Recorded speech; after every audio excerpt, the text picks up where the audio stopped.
반갑습니다. K포커스의 손성복입니다. 오늘은 조금 자연스럽게 이것저것 좀 최근에 벌어진 일들에 대해서 알려주신다고 들었어요. 먼저 첫 번째, 오시는 직업군들, 그런 유형이 좀 변화가 있다고 하셨는데 구체적으로 어떤 부분일까요?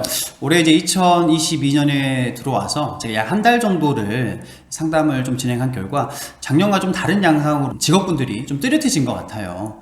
예를 들면 작년보다도 훨씬 더 많은 공무원분들의 상담 유형이 좀 많이 늘어났고, 두 번째, 그 중에서도 직업군인들에 대한 상담들이 굉장히 많이 늘어났습니다. 그러니까 전체적으로 크게 보자면 공무원 유형이었고 그 안에서도 직업 군인분들이 좀 상담 유형이 많아졌다라는 얘기시네요. 네, 맞습니다. 그게 뭐 어떤 이유가 있다고 생각하시나요? 아니면 그분들 만났을 때 어떤 얘기들 하시는지? 우선은 작년 같은 경우에는, 그리고 재작년 같은 경우에 개인 사업자분들이라든지 좀 이렇게 장사를 개인적으로 운영하시는 분들이 유형이 좀 많이 높았는데, 코로나 어떻게 보면은 이후에 좀 많은 분들이 좀 투자할 수 있는 여력들이 좀 많이 어려워지지 않았나라는 생각을 첫 번째로 해볼 수가 있을 것 같고요.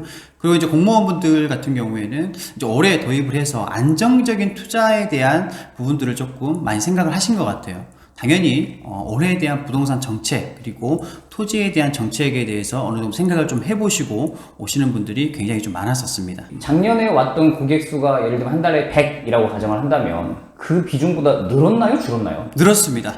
전체적으로 숫자 자체는 늘었다는 얘기죠? 네네. 작년 1월보다도 약 한 20-30% 정도 증가된 고객분들이 많이 찾아오셨고, 어떻게 보면 그분들 또한 사전에 다른 투자를 하셨던 분들이 굉장히 많았었습니다. 투자의 유형 또한 뭐 다양히 많겠지만 대부분이 그동안에는 수익을 위한 투자가 많았다라고 하면 지금은 안전적인 투자를 좀 많이 생각을 하실 것 같아요. 두 번째는요, 연령대가 굉장히 많이 낮아졌습니다. 좀 젊어지셨죠?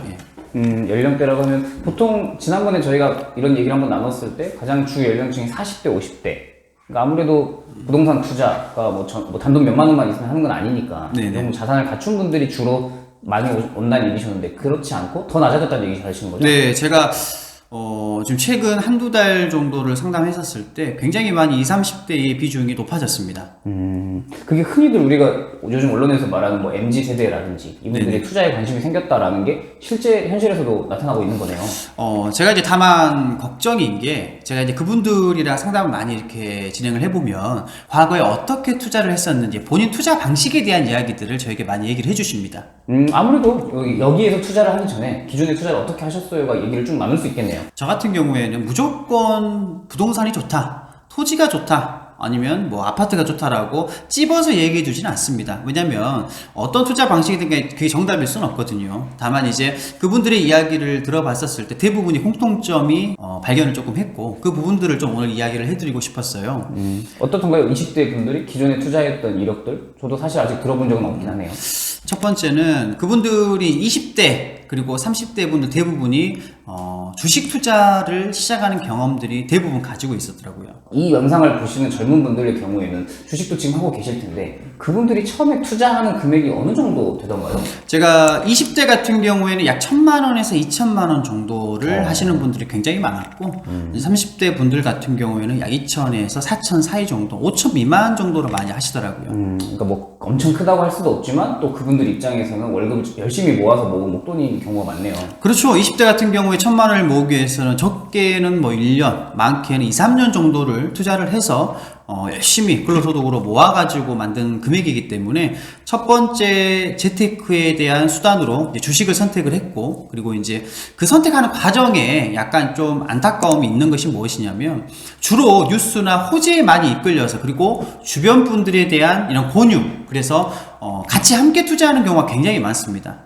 그래서 투자를 하다 보면 좀 빠지기도 하고 좀 벌기도 하고 좀 나뉠 수가 있는데, 대체적으로 수익이 생겼다는 분들보다는 좀 잃었던 경우들이 굉장히 많았었습니다.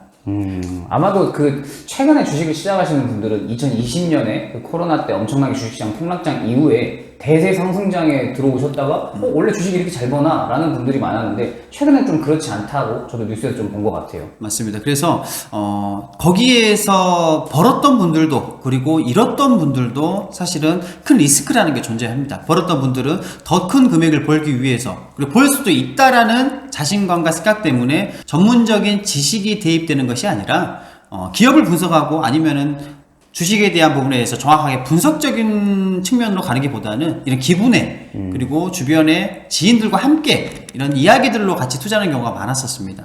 그래서 가지고 있던 어렵게 모았던 이 자본금을 좀 쉽게 훼손을 많이 하는 경우가 많았었죠. 좀 안타깝죠. 그런 부분들은. 근데 이제 실제로 만나신 분들이 아까 말씀하시기로는 약간 실패를 하고 왔다고 하던데, 그러면은 이제 뭐 그만 주식은 했다라든지 아니면 어느 정도 금액을 잃고 나서 다시는 주식을 안 한다, 이런 또 구체적인 얘기를 좀 들려주시죠. 근데 사실은 그런 분들이 한번 이렇게 투자에 대해서 이제 손해를 본 분들은 다시 원래대로 원금을 다시 회수를 하려고 하는 이런 심리적인 부분들이 많이 작용을 하는 것 같아요. 마치 게임이나 싸움처럼 이걸 그렇죠. 내가 다시 극복해내야 된다는 네. 그런 얘기를. 그렇다 보니까 이 흔히들 이야기하는 물타기라는 생각을 많이 해서 좀 더 내가 부어보면 지금이다, 지금 사놓으면 다시 벌 거다라는 생각에 2차적인 투자를 꼭 한 번씩은 합니다.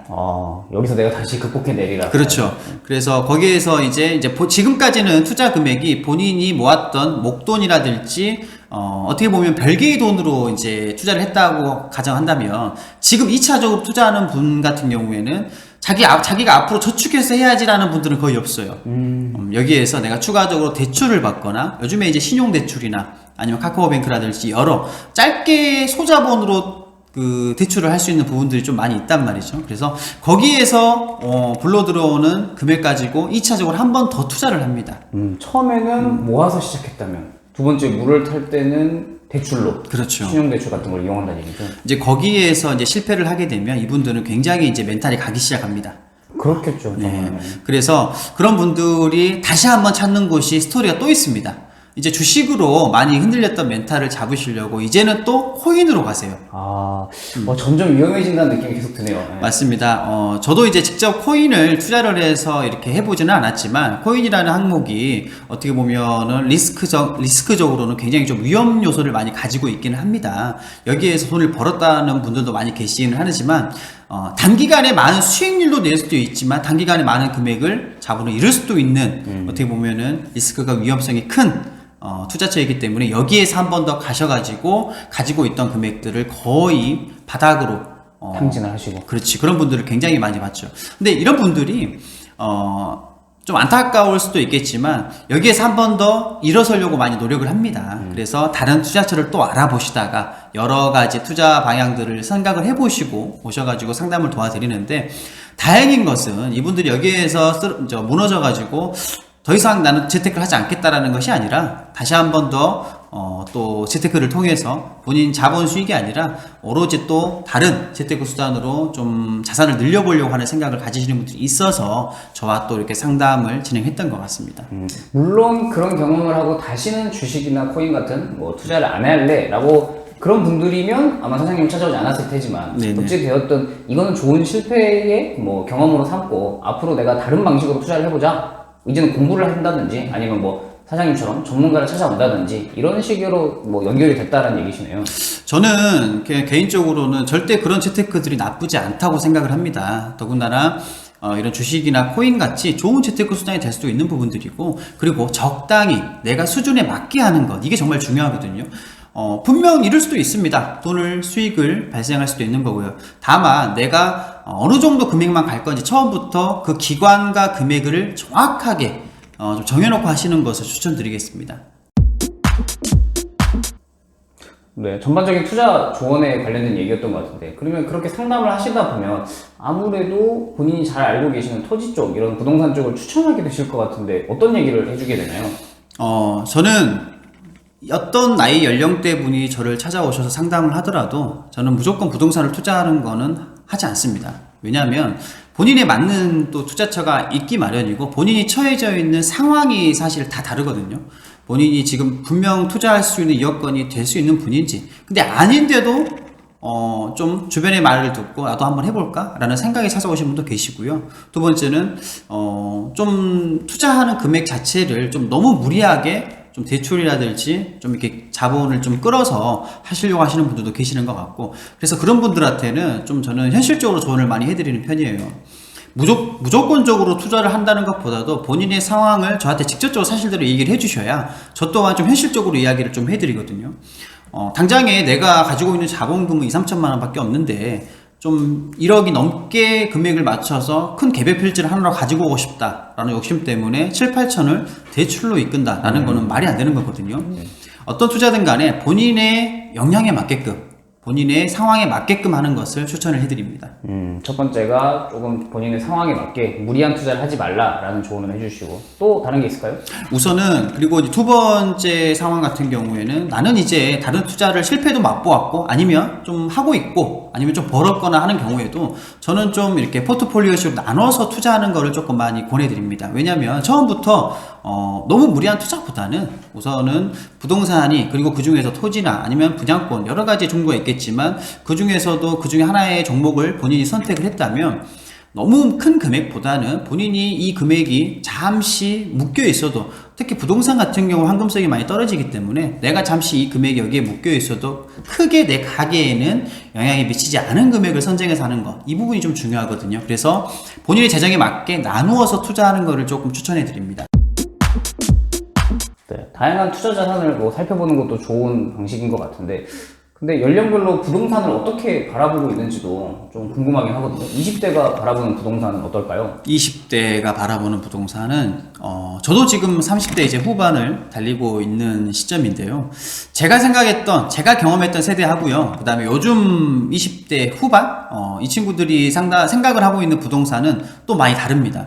아마 점점점 달라질 텐데, 저희 부모 세대 같은 경우에는 하나의 집을 목표로 두고 사셨던 분들이 많으셨을 거예요. 내 집 마련, 내 집 마련의 꿈, 내 집을 온전하게 갖는 거, 대출금을 다 갚고 온전하게 가지고 있는 거, 이게 많은 어떻게 목표였던 분들이 많이 있었을 거고, 저 또한 사실 초반에는 그런 생각을 좀 가졌습니다. 그래, 집 하나 정도는 내가 하나 가지고 있어야 되고, 그 다음에 돈을 많이 벌게 되면 하나의 빌딩을 사볼까? 하나의 이런 단지들을 어떻게 뭐 조성을 해볼까, 이런 생각도 했었는데 사실 굉장히 무리가 있죠. 근데 요즘 20대들은 절대 그렇게 생각 안 합니다. 집을 가져야지, 부동산을 내가 하나 소유해야지, 이런 개념이 잘 없어요. 그러면 집을 어떤 식으로 생각하느냐라고 제가 되물어보면 대부분이 우리 미국이나 좀 다른 유럽 쪽에 사는 사람들을 생각을 해보면 집을 자기 명의로 갖는 분들이 잘 없어요. 이제 우리가 리스라고 하죠. 월로 아니면 주 단위로 이렇게 끊어서, 아니면 연 단위로 끊어서 내가 살아보고 싶은 동네에서 내가 살아보고 싶은 집 유형별로 그냥 살아보는 겁니다.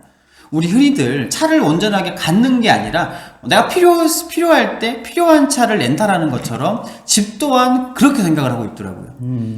부동산은 소유의 개념이 아니라 이제 거주로서만 하신다는 얘기 같은데, 그러면은 부동산 투자에 대해서는 또 그런 반대의 생각인가요? 내가 굳이 평생 소유할 집도 아닌데 왜 투자를 또 염두하는지, 이게 연결이 잘 안 되는 것 같아서. 투자와 실사용은 좀 다르죠. 투자라는 것은 내가 이제 현재 가치에 가지고 있다가 조금 더 높은 시세에 판매하고 나오는 건데, 무조건 다 모든 부동산들이 시간의 지남에 따라서 돈을 번다는 것이 아니라 그 중에서 돈이 될 수 있는 부분들이, 그리고 정책에 따라서, 시기에 따라서 있는 것 같습니다. 그냥 우리가 나는 부동산이 있으면 좋겠어, 아파트 한 채가 있으면 좋겠어 라고 접근하는 것보다는 그 시기나 정책, 규제에 따라서 어떤 부동산을 할지도 뭐 선택을 해야 된다는 얘기시군요. 네, 그렇습니다. 그래서 제가 20대 분들이랑 상담하면서 많이 생각이 바뀌었던 것이, 이 친구들이, 그리고 제 나이가 되고 이 친구들이 저희 부모님 나이가 됐었을 때, 그리고 또 새로운 세대들이 도입됐었을 때에는 한국에도 많은 이 부동산에 대한 인식이 바뀌겠다라는 생각을 했습니다. 사실 우리나라에서 부동산에 대한 투자 규모가 약 70%를 차지하죠. 그래서 이 규모 자체도 이제 점점점 바뀌겠구나라는 생각을 제가 했습니다.